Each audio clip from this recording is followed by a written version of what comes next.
Le point de départ de notre exploration d'aujourd'hui semble vraiment presque insignifiant. Un simple petit rouet en bois dans la campagne anglaise, Ouais, c'est clair que ça paraît modeste comme point de départ, hein. très modeste. Mais l'histoire que racontent nos documents montre comment ce modeste outil a déclenché une réaction en chaîne irréversible. On parle quand même de la destruction d'empires et de rues barricadées dans toute l'Europe, hein. C'est ça.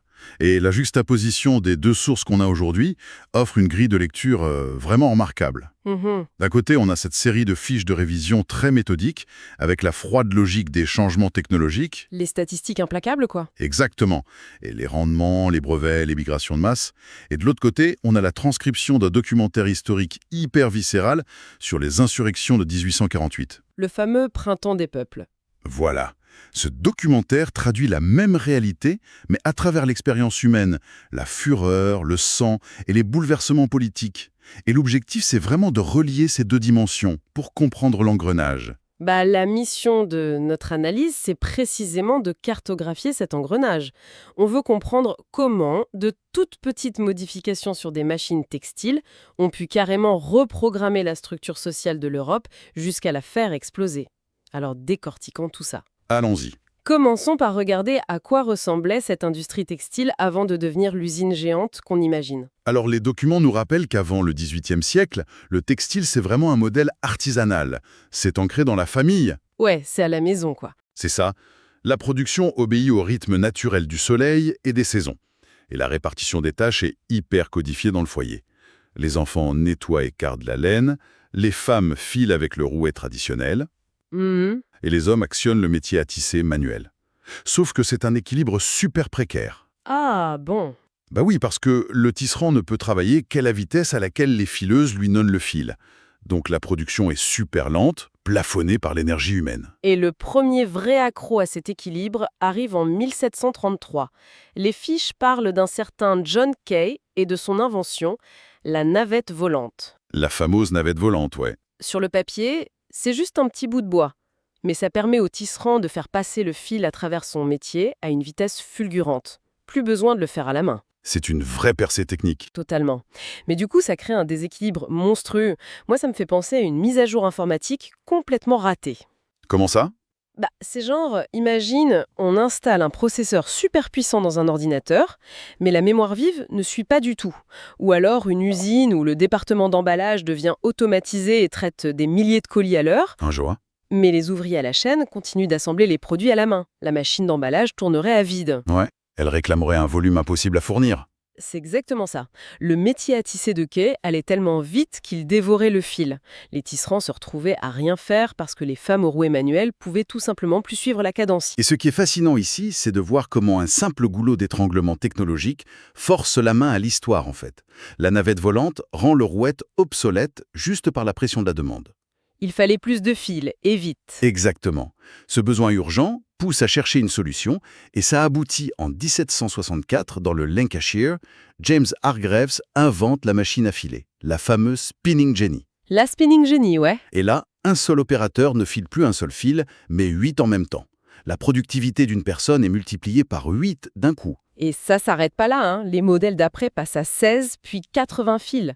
Forcément, les machines deviennent énormes. Trop grosse pour un salon. C'est ça, ça rentre plus dans la petite chaumière. Donc il faut de l'énergie, genre l'eau ou la machine à vapeur.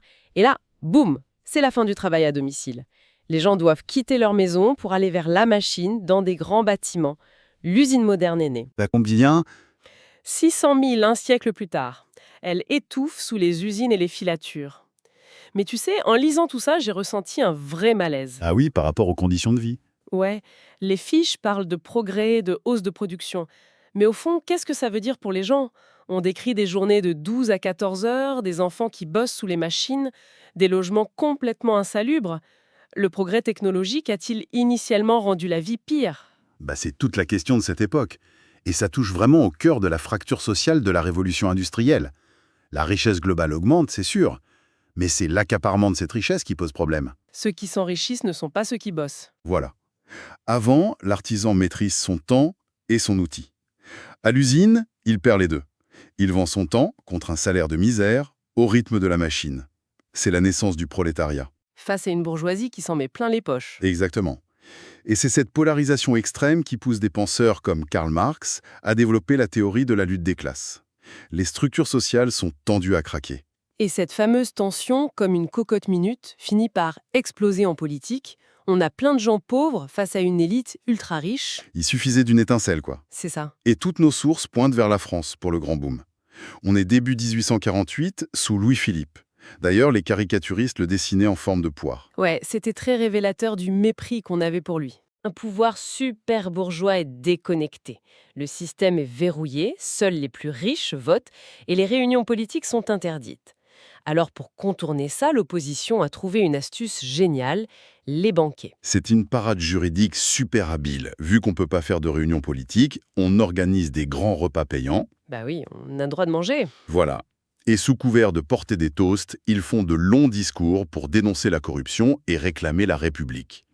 Sauf que l'hiver 1848, le régime en a marre. Ils interdisent un immense banquet prévu à Paris le 21 février. L'erreur fatale. L'interdiction transforme la frustration en grosse colère. Les gens descendent dans la rue. Et le 23 février, sur le boulevard des Capucines, tout bascule. Qu'est-ce qui se passe exactement ce jour-là selon les sources? Apparemment, c'est encore un peu flou. Un coup de feu part, peut-être par accident. Et dans la panique, la troupe tire sur la foule. Il y a 10 morts sur les pavés. Et ce sang versé scelle le destin du roi. C'est l'élément déclencheur. Face au massacre, la garde nationale, qui devait protéger la monarchie, se retourne et fraternise avec les insurgés. Louis-Philippe se retrouve tout seul. Ouais, il panique et s'enfuit. Il abdique le 24 février. Et paf, la Seconde République est proclamée dans l'euphorie. Les réformes s'enchaînent à une vitesse folle. C'est clair qu'ils n'ont pas traîné. Ils ont essayé d'éteindre l'incendie social direct. Le droit au travail est proclamé. Louis Blanc lance les ateliers nationaux pour donner des chantiers aux chômeurs. Et il y a l'abolition de l'esclavage aussi. Oui, porté par Victor Schœlcher. Mais le documentaire précise un truc super important. Bien avant l'arrivée des commissaires avec le décret, les populations en esclavage en Martinique et en Guadeloupe s'étaient déjà libérées elles-mêmes, en mai. Ah, l'insurrection avait déjà gagné en fait. Exactement. Le décret n'a fait que valider ce qui était déjà fait. Cette émancipation par le bas, c'est fondamental. Mais bon, malgré toutes ces belles avancées, cette République de 1848 a quand même de gros angles morts. Tu penses au suffrage masculin. Ouais. Ils mettent en place le suffrage universel, ce qui est énorme. Des millions d'ouvriers et de paysans peuvent voter, mais ils excluent totalement les femmes. Ah oui, ça c'est le gros paradoxe que j'ai noté. Les gars sont capables de renverser une monarchie, de repenser les classes sociales, mais l'égalité des genres, ah bah non, c'est trop pour eux. L'idéalisme s'arrête au système patriarcal. Pourtant, le documentaire mentionne des militantes incroyables. Eugénie Niboyer avec son journal La Voix des femmes. Et Jeanne de Rouen, Hum.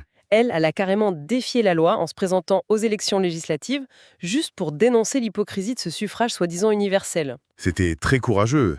Mais ce qui est vraiment intéressant, c'est que cet élan révolutionnaire ne reste pas du tout bloqué en France. Oh non, l'onde de choc traverse l'Europe à une vitesse folle. Dès mars, ça frappe Vienne. Et Vienne, à l'époque, c'est le bastion des conservateurs. C'est chez le chancelier de Metternich. Le grand méchant de l'histoire pour les libéraux. Exactement. Le gars qui réprime tout depuis la chute de Napoléon. Et face aux étudiants et ouvriers, Metternich doit fuir sa propre ville en cachette. C'est le signal pour tout le monde.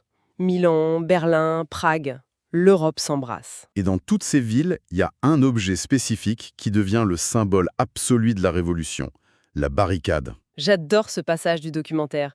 C'est pas juste un tas de pavés, hein. Les chiffres sont dingues d'ailleurs. 200 à Vienne, 2000 à Milan, 1500 à Paris. C'est massif. Et le docu explique bien que c'est une véritable technologie politique. En bloquant une rue, les insurgés s'approprient l'espace public. Ouais, ça force les gens à choisir leur camp. Soit t'es avec l'ordre, soit t'es sur la barricade. Ça divise la ville. Et psychologiquement, c'est très fort. On a même une trace visuelle incroyable de ça. Le documentaire s'attarde sur des daguerréotypes de juin 1848 pris par Charles-François Thibault. C'est genre les tout premiers photoreportages, non? Pratiquement, oui. Ça se passe rue du Faubourg du Temple à Paris. Il y a une photo juste avant l'assaut. La rue est barricadée, l'ambiance est hyper angoissante. Et les historiens ont repéré une silhouette à une fenêtre. Une jeune lingère. Attends, on connaît son nom? Ouais, Pauline Pompon, 28 ans. Elle regarde la scène depuis son studio. C'est fou d'avoir cette proximité. On est loin des portraits droits avec leurs médailles. C'est clair. Mais juin 1848, c'est aussi la fin du rêve. La ferveur de février est morte. Le nouveau Parlement, qui est devenu très conservateur, décide de fermer les ateliers nationaux parce que ça coûte trop cher. Et ils voient ça comme des nids de socialistes. Voilà.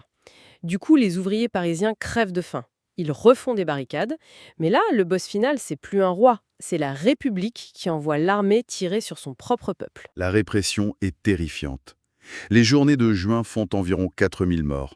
La deuxième photo de Thibault montre d'ailleurs la barricade éventrée après le massacre. Ça a dû créer un fossé énorme. Totalement infranchissable. La République bourgeoise a tué la République ouvrière.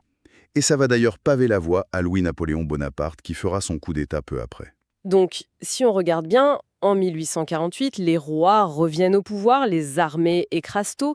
Ça ressemble à un échec cuisant. En apparence, oui. Mais nos sources montrent que la révolution du 19e siècle, c'est pas juste dans les rues ou les usines, c'est aussi dans les têtes. L'ancien monde craque sous le poids de la science. Absolument. C'est la confrontation entre la tradition et la modernité. Et en 1859, on a le coup de grâce intellectuel avec Charles Darwin et sa théorie de l'évolution. L'idée que les espèces évoluent par sélection naturelle, ça détruit complètement le mythe de la création divine sur lequel les rois basaient leur pouvoir. L'onde de choc est immense. Et le truc le plus fou dans nos sources, c'est la différence de réaction.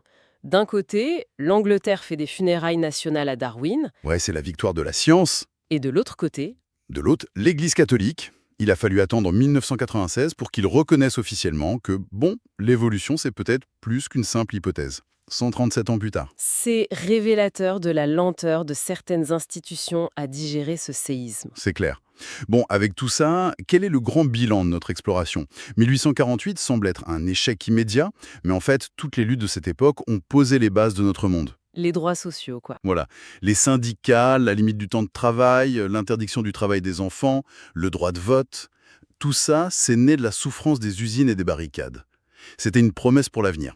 C'est ça qui m'amène à une dernière réflexion, pour prolonger un peu l'expérience. Je t'écoute. On a vu que le printemps des peuples a été provoqué par les bouleversements technologiques de la révolution industrielle avec toutes ces inégalités. Ouais. Mais aujourd'hui, avec l'intelligence artificielle et l'automatisation massive qui débarquent partout, ces algorithmes qui remplacent le travail intellectuel un peu comme la navette volante a remplacé le tisserand, Ah, je vois où tu veux en venir. est-ce qu'on n'est pas en train d'accumuler exactement la même pression sociale? Si notre économie continue de créer de telles inégalités, le prochain 1848 sera-t-il numérique? C'est une excellente question.